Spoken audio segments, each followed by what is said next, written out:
Hello guys, hope you are doing good today. Today we're going to talk about insulin, cortisol, and we're going to correlate this topic with stress because cortisol and stress are somehow linked. The first thing we have to understand is how to manage our hormones.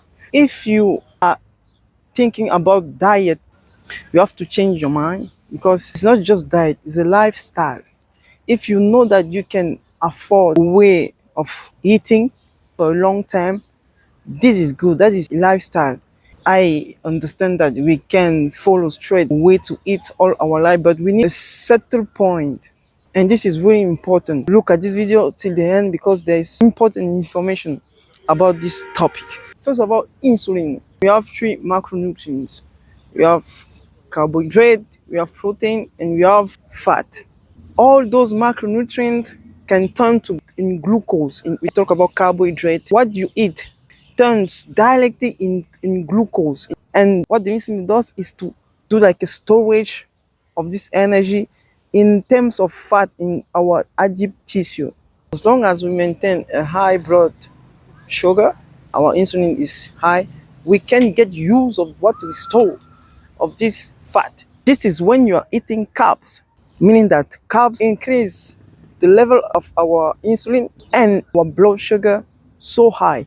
Directly we rebound, meaning that the high blood sugar become low blood sugar. This is calling the glucose roller coaster and we feel like starving. This absolutely trigger cravings. What is craving? Craving is direct need of the body to have energy. The reason why they will put in every school, in the office, machine, automatic machine, and you will go to drink all those soda, take those protein bag. So it's the system, because they want you to have those cravings. Even if people are insulin resistant, they are always in hypoglycemia. Even if they did the A1C test, is the test that we usually do to have like the level of insulin in the body for a period of extended time, like 2-3 months. So even if they do these tests, they will be always in hypoglycemia, meaning that they will always be in need of energy, but the level of insulin is high. And we can get into this fat that we store in the adipose tissue for energy. So low blood sugar trigger another hormone, cortisol. Cortisol is a steroid hormone that has a role in our metabolism, to regulate our metabolism and our immune response. Cortisol will push you to have more cravings. It's another factor, is stress. It's all a cycle, guys. No matter the type of stress we are, stress is a state in which the body is strengthened. And when the body have this strength, it needs energy. It needs absolutely to bring our blood sugar up.